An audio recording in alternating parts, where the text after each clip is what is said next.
আসসালামু আলাইকুম viewers, welcome back to my channel. আজকে আমি আপনাদেরকে বেল হাতা কিভাবে কাটিং এবং সেলাই করতে হবে সবচেয়ে সহজ পদ্ধতিতে সেটা দেখাবো। তো এই ভিডিওটির জন্য আমার প্রিয় সাবস্ক্রাইবার এবং ভিউয়ার্স আপনাদের অনেক রিকোয়েস্ট ছিল, তাই আপনাদের সবার জন্য এই ভিডিওটি।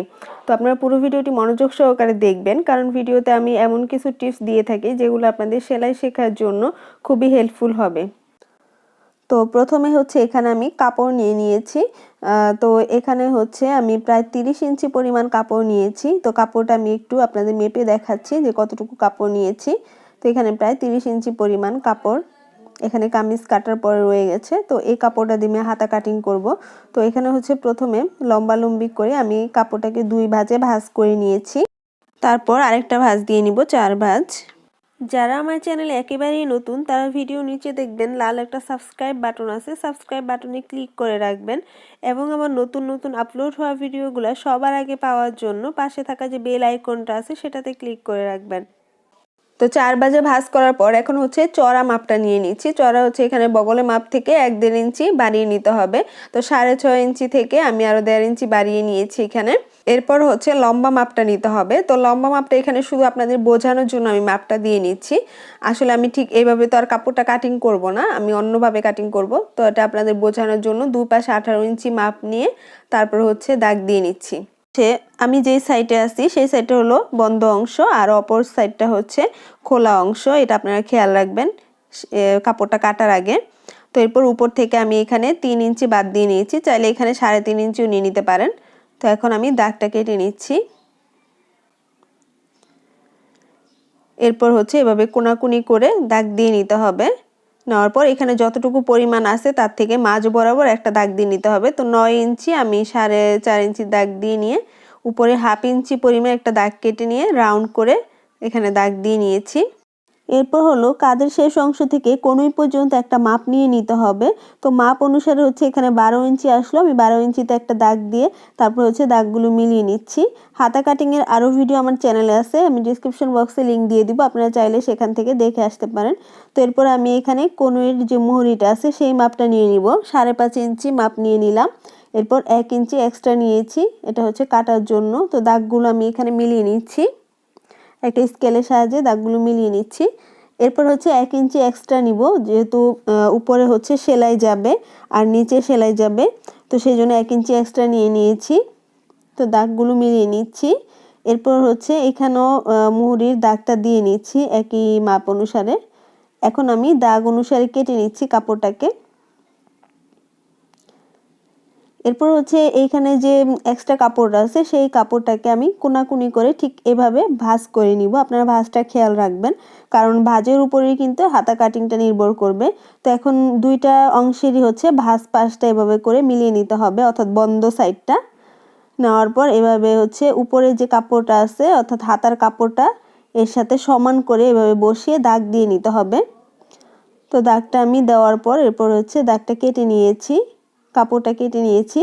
নেওয়ার পর এখন হচ্ছে যেহেতু আমি 18 ইঞ্চি লম্বা মাপ নিয়েছি, এখন উপরে যেহেতু 12 ইঞ্চি আর এক্সট্রা হলো 1 ইঞ্চি বেশি, তো তার থেকে এখন 18 ইঞ্চি কতটুকু আসলে হবে। তো এখানে হচ্ছে 6 ইঞ্চি লাগবে আর 1/2 ইঞ্চি হচ্ছে এক্সট্রা নিয়েছি, অর্থাৎ 6.5 ইঞ্চি নিয়েছি আমি।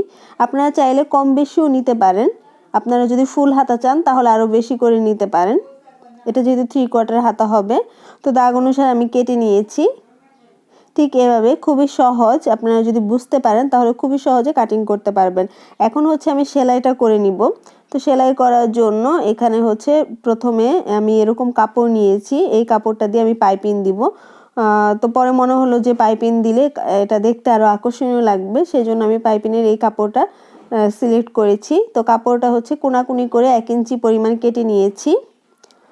তো এখন হাতার কাপড়টাকে আমি এভাবে সমান করে বসিয়ে নিব, দুইটা কাপড় ঠিক এভাবে বসিয়ে নিব। এটা হচ্ছে তালপাত কাটার জন্য। তো ভেতরের অংশটা হচ্ছে সোজা পাশ থাকবে আর এই উপরের যে অংশটা সেটা এই দুইটা সাইড হচ্ছে উল্টা থাকবে। থাকার পর এভাবে সমান করে নিয়ে এই সাইডটাতে এভাবে তালপাত কেটে নিতে হবে। তো তালপাত কেটে নিয়েছি, কেটে নেওয়ার পর এখন হচ্ছে এখান থেকে একটা পার্ট নিয়ে নিব। আমি আপনাদের একটা পার্ট বোঝাবো, ঠিক একই পার্ট অনুসারে আপনারা হচ্ছে আরেকটা হাতাও তৈরি করে নিতে পারবেন। তো এখন হচ্ছে আমি এই যে পাইপিংয়ের কাপড়টা বসাবো। তো কাপড়টাকে এইভাবে 2 ভাঁজ করে নিয়েছি। 2 ভাঁজ করে যেটা বন্ধ সাইড সেটা হচ্ছে ভেতরে থাকবে, আর খোলা সাইডটা ঠিক বাহিরে এভাবে বসিয়ে রেখে তারপর হচ্ছে সেলাই করে নিতে হবে। তো প্রথমে এভাবে আমি আটকিয়ে নিব উপরের এই পাটটার সাথে। এভাবে আটকে নিলে সুবিধা হবে। আপনারা চাইলে একসাথেও সেলাই করে নিতে পারেন, তবে আটকে নিলে বেশি সুবিধা হয়, কাপড়টা নড়াচড়া করে না।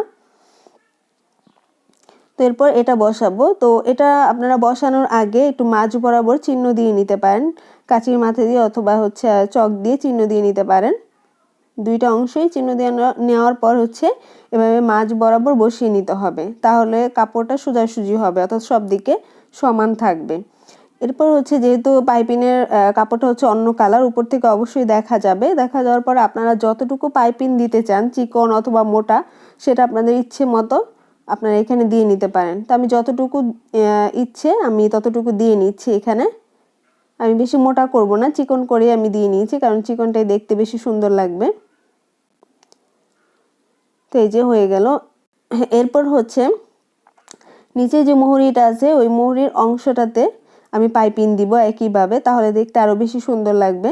তো সেই জন্য এখানে তো আমি বর্ডার দেওয়ার জন্য যেহেতু এক্সট্রা 1/2 ইঞ্চি বেশি নিয়েছি, সেটা আমি এখানে কেটে নিব, কারণ তখন আমার ইচ্ছে ছিল না, অর্থাৎ পরিকল্পনা ছিল না পাইপিং দেওয়ার। তো এখন যেহেতু মনে হচ্ছে পাইপিং দিলে বেশি সুন্দর লাগবে, তাই আমি 1/2 ইঞ্চি আমি ওইখানে কেটে নিয়েছি, না হলে হাতাটা বেশি বড় হয়ে যাবে মাপ থেকে। আর এখানে পাইপিং দেওয়ার পরে যেহেতু একটু বাড়বে কাপড়টা, সেই জন্য আমি কেটে নিয়েছি। তো এখানে হচ্ছে উল্টা করে আমি কাপড়টাকে বসিয়ে নিচ্ছি, ঠিক এভাবে বসিয়ে নেওয়ার পর এরপর এভাবে একটু কেটে নিতে হবে, তাহলে ফিনিশিংটা সুন্দর আসবে। তো কেটে নেওয়ার পর এখন হচ্ছে এটাকে উল্টিয়ে নিয়েছি। তো এটা সামনের দিকে আমি পাইপিংটাকে ভাঁজ করে নিয়ে আসব। তো প্রথমে একটা ভাঁজ দিয়ে তারপর হচ্ছে আরেকটা ভাঁজ দিতে হবে। দেওয়ার পর এভাবে পাইপিংটার উপরে সেলাইটা করে নিতে হবে। তো খুব সুন্দরভাবে সেলাই করতে হবে। আর এটার জন্য কিন্তু কাপড়টা অবশ্যই কোনা করে কাটতে হবে, কারণ সোজা করে কাটলে কিন্তু কাপড়ের ভাঁজটা সুন্দরভাবে বসবে না, সেটা আপনারা খেয়াল রাখবেন। পাইপিংয়ের জন্য সাধারণত কাপড় কোনা করেই কাটতে হয়। তো এইভাবে পুরোটা আমি ভাঁজ করে নিয়ে তারপর হচ্ছে সেলাই করে নিচ্ছি। তো কমপ্লিট হয়ে গেল। এরপর আমি এটাকে এভাবে ভাঁজ দিয়ে নিব, অর্থাৎ উল্টা সাইডে আমি আরেকটা সেলাই দিব।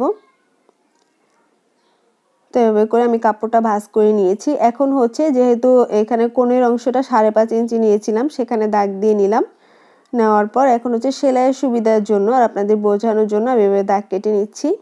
ঠিক এভাবে করে দাগ অনুসারে সেলাই করে নিতে হবে। তো সেলাই শুরুর আগে অবশ্যই একটা ব্যাক স্টিচ দিয়ে নিতে হবে, না হলে খুলে যেতে পারে। এরপর হচ্ছে এর পাশেও আমি আরেকটা ডাবল সেলাই দিয়ে নিব।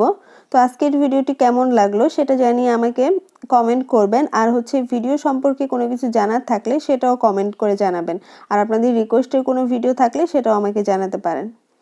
তো এরপর হচ্ছে এই যে সাইডগুলো কেটে নিয়েছি। কেটে নেওয়ার পর এভাবে আপনারা একটু করে কেটে নেবেন, তাহলে হচ্ছে ফিনিশিংটা সুন্দর আসবে। তো এখন আমি কাপড়টাকে উল্টে নিচ্ছি। তো এই যে দেখতে পাচ্ছেন খুবই সুন্দর হয়েছে, এবং পাইপিংয়ের কাপড়টা দেওয়াতে কিন্তু আরও বেশি সুন্দর লাগছে। তো আজকে এখানেই আমি ভিডিওটি শেষ করব। আপনারা ভালো থাকবেন, সুস্থ থাকবেন। আল্লাহ হাফেজ।